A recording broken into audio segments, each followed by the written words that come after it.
guys, what's up? Welcome back to my channel. So just the other day I asked you guys on my Instagram to ask me some questions about college and specifically my experience here at San Diego State University. I know that right now is the time where a lot of college seniors are applying to colleges and going to be hearing back in a couple months about where they got in. And I just remember my time last year, how stressed I was and kind of trying to decide where to go.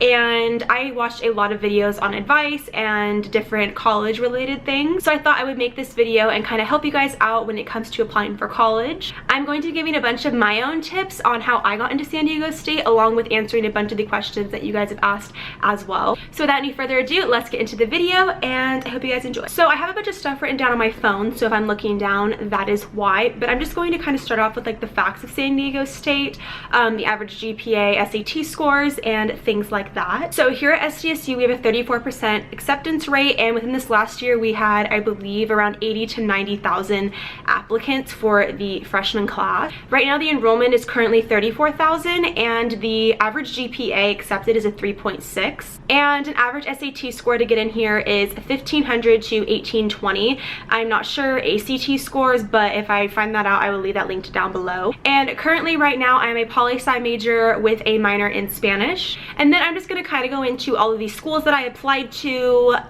where I got in and where I didn't get into. I will also talk about my SAT scores and my GPA.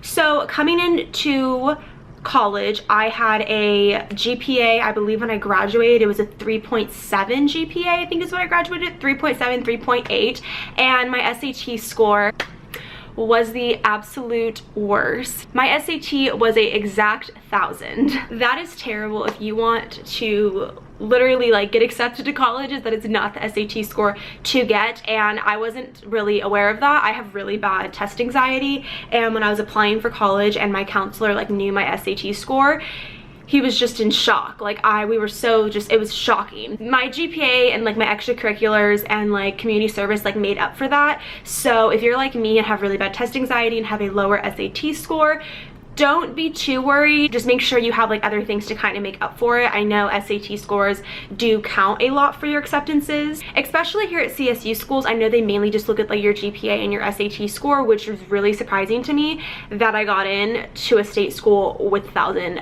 SAT. Because whenever you apply to states, you don't really get to put too much information about like your extracurriculars or anything. Like with the UCs, you write a personal statement replying to 4 questions, whereas state colleges, you don't do that. So it's kind of just primarily based on your scores. So anyway, I applied to 4 UCs, 5 states, 3 privates, and 1 out-of-state school.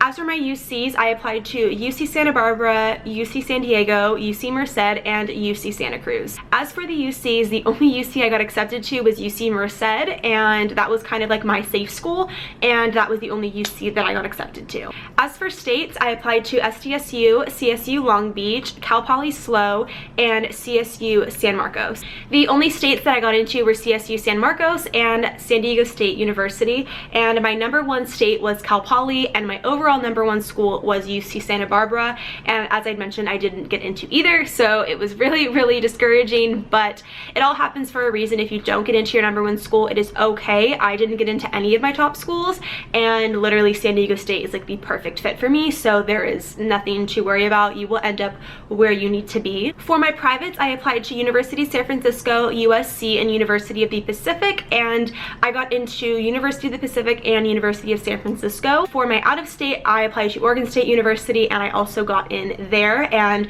that was like my second school. It was between San Diego State and University of Oregon, or Oregon State University, but the tuition was like very different just because I'd be paying out of state for Oregon, so that's kind of why I came here, because it was a more affordable for my budget. So as I had mentioned, I got a 1,000 on my SAT, and I had taken it 3 times and the ACT twice. I don't remember my ACT scores. If I kind of like find out any information about them, I'll leave it below. But as for my SAT, I took it 3 times. The first 2 times I got like a 9 something, and then the third time I got a 1,000, and and after that I was just done. I was just accepting 1,000. It was really hard to even get that, so I kind of just like accepted that, whatever, took the L on that. And then going back into high school, I did a lot of extracurricular activities. I did ASB, I did Link Crew, a bunch of things like that, different community service projects. And then as for, like I said, my GPA, I believe I graduated with like a 3.6 or 3.7 or a 3.8. I had taken, I believe, an overall of 3 AP classes and 2 community college classes during my time of in high school, and I do kind of want to focus on that. Whenever you guys do take your AP exams, really take them serious, because if you guys get like a 4 or a 5, those count into your college classes whenever you come to college, and then your freshman year of college you won't have to take as many classes. Like for me, I never passed an AP exam, but I did take 2 college classes. I had taken college history my junior year, and then my senior year I took English at the college, and I passed both of those, and those credits carried over here. So my roommate was taking like history and like 2 English classes when I was only taking 1 English class, and I didn't have to take history or the other English class. So I had a pretty easy first semester of my freshman year, so I kind of just really recommend like taking classes at the community college or taking your AP exams really serious, because in the long run it's really going to benefit you whenever you guys get here to college. So I'm going to kind of move into more of the questions that you guys had asked. So that is totally up to you if you want to go to a community college first or a state. If it's more like financially in your budget, then I would recommend going to a community college first, just because it's literally the same thing. Like what you're doing at community college is literally what I'm doing here. I'm just kind of getting more of like the college experience. So it's kind of just dependent on what you want. So this is kind of a topic that I'm kind of like very mixed feelings on this. So scholarships are great. I highly recommend to apply to every scholarship. Here at San Diego State, I applied to like literally 10 scholarships for next semester, and when I was in high school I applied for a bunch of scholarships as well. When it came to scholarship night, literally everybody at my high school that was like well known and whatnot was getting the scholarships, because that's just how my high school worked. I only got 1 scholarship, and it was, I don't remember how much it was exactly, but I got a scholarship which helped me pay for my books, so that was really great. But I really recommend applying for financial aid. If it weren't for financial aid right now, I probably would not be here right now. And scholarships are really helpful as well. Like it doesn't even matter if it's like $500, $200, anywhere to like $3,000. They help pay for your classes, your books, your tuition, and just like anything honestly like counts.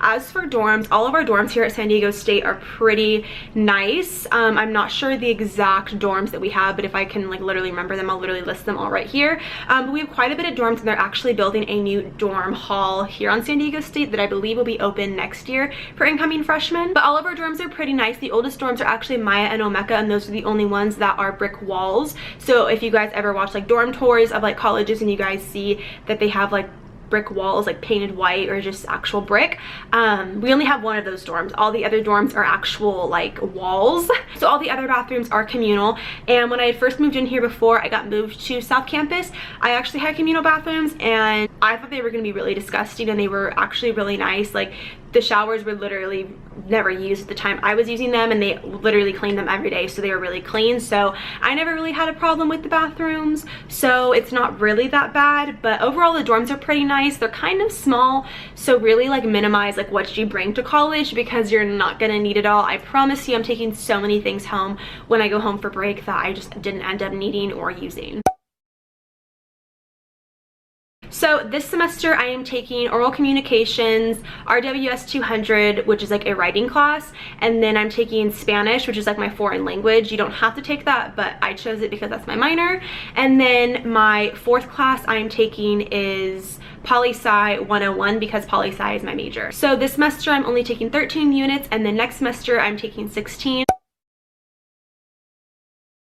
So like I had said, when I was applying for college, my number 1 was actually UC Santa Barbara, and my second was Cal Poly SLO, and I did not get into either of those colleges. So when I found out I got declined from both, I was really discouraged. Like I said, I'd only gotten to like 2 privates, 1 out of state and like 2 states, and 1 UC. So I only had like 6 schools to choose from, which is still quite a bit of schools to choose from. Whenever it came down to actually picking my school, I ended up touring 2 SoCal schools because this is where I knew I wanted to be. So it was either San Marcos or SDSU. When I came down to tour, I went to San Diego State first, and I actually saw the campus and I like fell in love with it and knew this is where I wanted to be. And it's just kind of like whenever you know, like you come to campus, you tour it, and then you just feel like it's the perfect fit for you. And that's probably like the biggest recommendation I would give to anyone is when you guys find out what schools you got accepted to, definitely tour them and just to kind of get a feel of where you want to go, because you just can't base it off of like YouTube videos, the internet, or anything you see online. It's kind of just you need to actually like be there in person to know if it's going to be the perfect fit for you. So definitely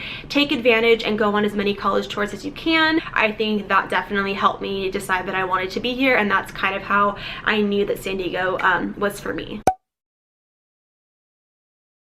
So right now my smallest class is 30 students, and then next semester I'm taking a 300 student lecture hall. So it kind of just depends. I know there's actually, my online class is actually 600 kids, but I actually never have to go like in person to that class. It's just all online. But actual like in-person classes are anywhere from like 26 students to like 300 student lecture halls. Is just kind of dependent on the class. So I think I would definitely say like time management. It's just really difficult every day to kind of just like get up, like mainly just like being alone. Like you just don't have your parents like nagging at you to like do your homework, go to bed on time, make sure you eat. I just noticed that like I am so busy throughout the day with like classes, work, and like just studying that I literally forget to eat. It's kind of hard like balancing a job just because you don't want to be broke in college. Like college literally takes so much of your money that you just don't want to be broke, so you work a part-time job and then going to class and then spending the hours after class to actually study and do your homework and remember to eat. It's just kind of a lot, but it's all about routine, and it definitely takes a few months to get used to. So I actually have not changed my major yet. I'm actually really interested in my major. If you guys didn't know, PolySci is kind of like going into pre-law, and I am going to be a lawyer. That is what I'm going to school for. So PolySci is my major, and I'm not sure exactly what kind of lawyer, so that's why I chose PolySci, because once I get into my upper division courses, like I kind of like pick different things I want to learn about and kind of like experiment like what kind of law I'm interested in. And as for my minor right now, it is Spanish, but I'm taking a sociology course next semester because I think I might switch it to sociology, but I just want to take the course to make sure it's something I'm interested in. So I might be switching that, but so far my major has stayed the same. So if I could give any advice, I think it would be just to make sure you manage your time well. That's kind of like the biggest thing here. And I think a really big like recommendation I would give is take advantage of as much as you can in high school. Like I said, take your AP classes really serious and your AP tests, because those scores transfer over and they help you so much in the future.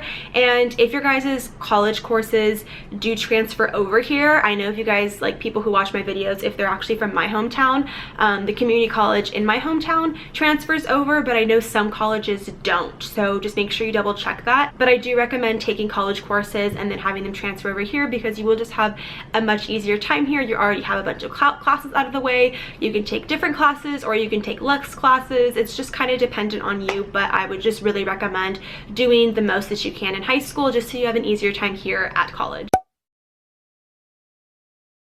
So on campus, our campus is pretty big. We have like a Trader Joe's, we have a bunch of different restaurants. We have like a Poke Place, a Broken Yolk, a Eureka, a Subway, a Panda Express, a Witch Witch, a Rubio's. We have like a Shake Smart, which we have like 2 of those. We have like a bunch of Starbucks on campus and a bunch of other little coffee shops. So as for food, we have like quite a bit of choices, and we also have like a 7-Eleven as well. Things aren't too far, but I'd say Uber, like the nearest like grocery store is probably like a 2-minute Uber ride. I'm not sure how far that would be walking distance, but everything is pretty much like, we have a trolley on campus, so it's kind of like a train. So you basically just like buy a ticket for $5 and it can get you like anywhere. Everything's like pretty close, but it's not necessarily walking distance. And as for the beach I believe, like usually with traffic it says like 25 minutes, but like without traffic it's like 10 minutes from us, so not too far at all. After college, I plan on going to law school, and I'm kind of actually been trying to decide this just because freshman year has literally gone by so fast that I just feel like it's going to be coming so soon. So as for when I graduate, I'm going to law school, and my plan is to go to law school in the East Coast. I'm not sure exactly where on the East Coast, but that is what I'm planning on doing. So like I said, I'm a poli-sci major, and as for inspiration, I kind of just knew like when I was younger that I was really interested in like law and politics and things like that, and that's kind of like what inspired me to do poli-sci. And poli-sci is a pretty broad major, so I know like whenever becoming a lawyer you can literally major in like so many different things, and I wasn't exactly sure on what I wanted to major in or what kind of lawyer I wanted to be, so that's why I chose poli-sci, just because there's so many different things you can learn about like politics and the government that might kind of help me decide what exact lawyer I want to be. So like I said, SDSU was literally not my first choice. My first one was UC Santa Barbara and Cal Poly SLO, and my counselor actually kind of like motivated me to apply here. I didn't want to come here at all because I know a lot of people that I had went to high school with previous years came here, and I just wanted to go somewhere different that nobody else really goes to. That is why I did not want to come here, but whenever I ended up getting accepted and touring this school, I fell in love, and I'm really happy that I'm here now, and I think it is the perfect spot for me. So I would kind of just say do well in high school. Like I said, take advantage of your AP tests and take advantage of any college courses you guys can do to help boost your GPA. And just make sure you guys do good on your SATs and definitely study. Don't get a bad score like me. So that is it for my video. I hope this video helped you guys whenever it came to any advice you guys needed on college. If you guys have any other questions about college, don't hesitate to comment below, or you guys can always DM me on any of my social medias and I'd be more than happy to answer them for you. So I hope this video helped you, and I will see you guys next time. Bye guys. Let me fuck you right.